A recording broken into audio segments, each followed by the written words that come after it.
ready to open the season. You know, we've had enough time to get ready. I think we're ready to step onto our home floor in front of a great Viejas Arena crowd and start off the season. And I seem to think we're healthy, we're battling along, and we're ready to play. Appreciate that, Coach. We'll open up for questions. John Schaefer's first. Coach, tell us a little bit about UC Riverside and the type of offense they're running. Well, I told the team yesterday I may have overscheduled for the first game.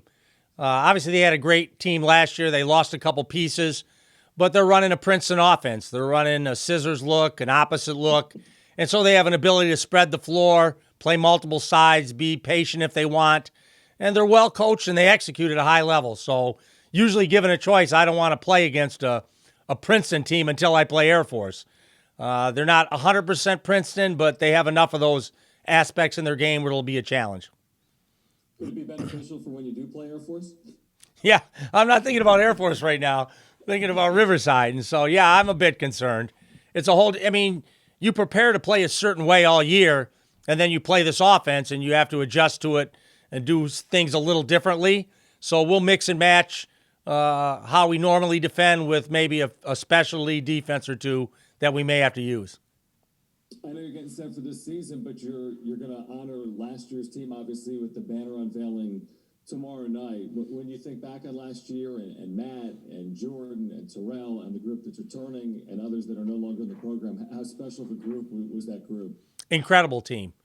And especially, I've said this for a long time, Matt and Jordan were here for my 4 years as a head coach. My first 4 years, what two better players to have by my side than those two? Obviously, Terrell coming in last year filled a need for us and had a great year. So we'll miss all three of those guys, all 1,000-point scorers, all character kids, all players that have hung banners as Aztecs.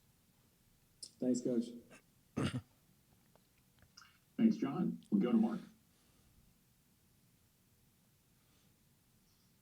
Coach, you played, two preseason events or games, whatever you want to call them. In one, you hang with the number 2 team in the country. In the other, you only scored 65 points against an NAIA team. Do you have any answers on this team yet? And have you been able in the last few days to sort of sort that out? Yeah, we always talk to the team. It's like you have a standard you want to play to. So we always try to just play to our standard, no matter who we're going against. I thought our defense against St. Catherine's was pretty good, but obviously when you miss as many shots as we missed, scoring is sometimes an issue. But we've had teams in the past that have struggled to score at times, and we find ways to win because our defense and our rebounding usually makes up for a lot of those moments. And so hopefully we get off and rolling offensively. But if we don't, we play the kind of defense that will keep us in a game and giving us opportunities to win those games. You had some pretty pointed comments about the bench after the last game. On paper, this seems like a pretty deep team. But how are you going to approach things when your bench really didn't perform in that last game? That's the beauty of the bench. If they perform, then I'll have a deep bench. If they continue not to produce, then the bench will be shorter, and that'll be on them. That won't be on me.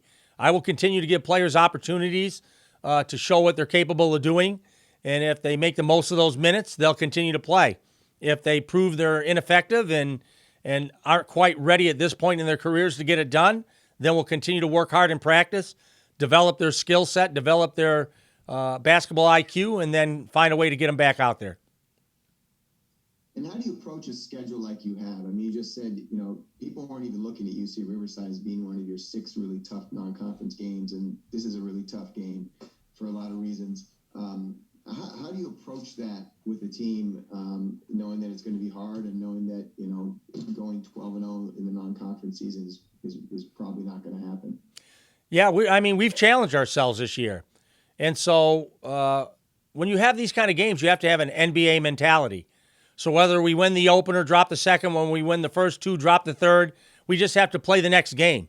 We can't sit there and obsess over a win or obsess over a loss because the next opponent's going to be good.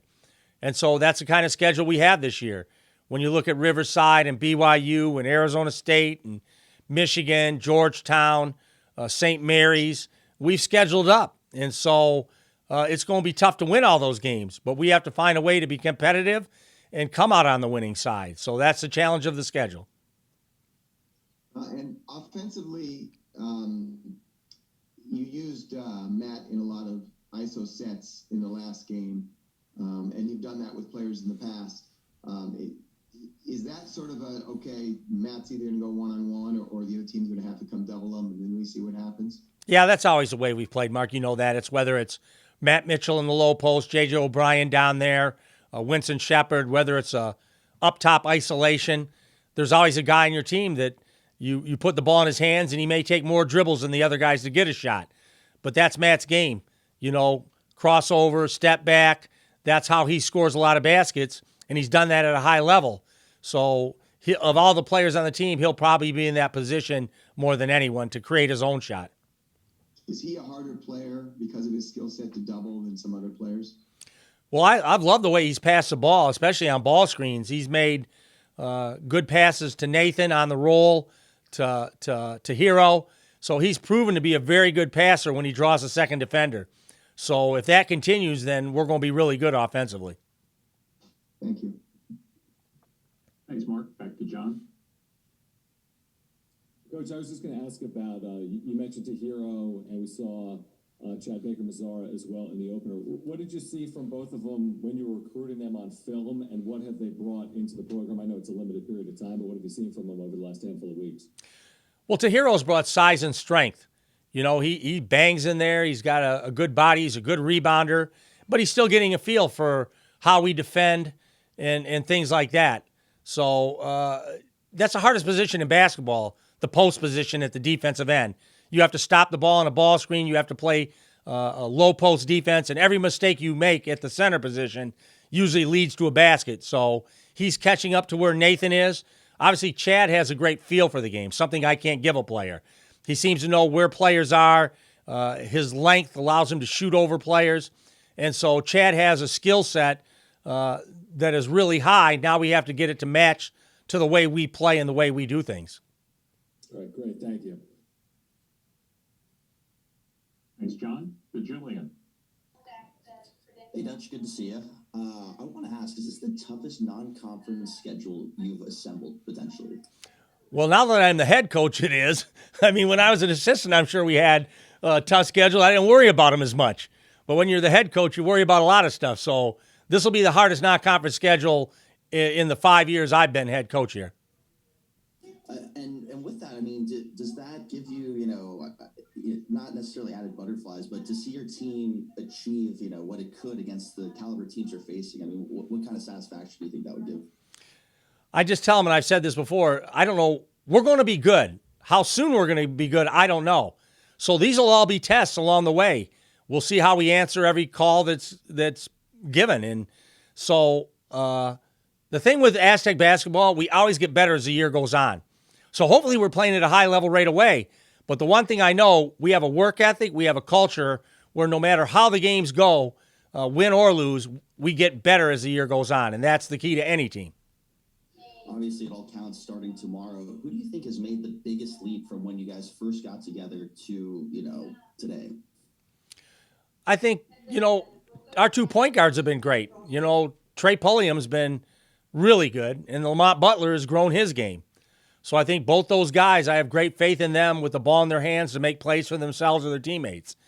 And then you put those two good playmakers with a guy like Matt Bradley and Nathan Mentz, who's become more effective in the low post.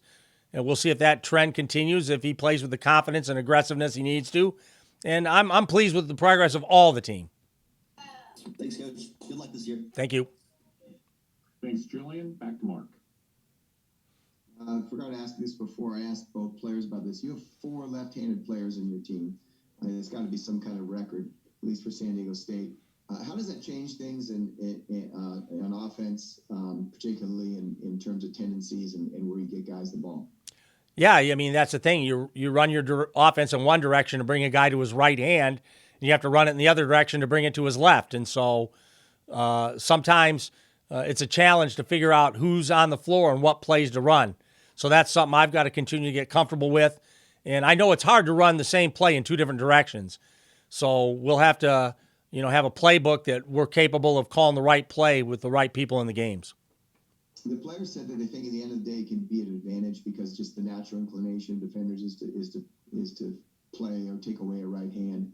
Do you think we'll see some of that? Yeah, I think people try to send ball screens to the left, and if they're sending a left-hander to his left, then that's an advantage.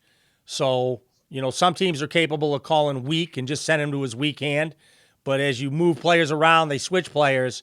Obviously, everybody makes mistakes, and so hopefully we can take advantage of those mistakes when they happen.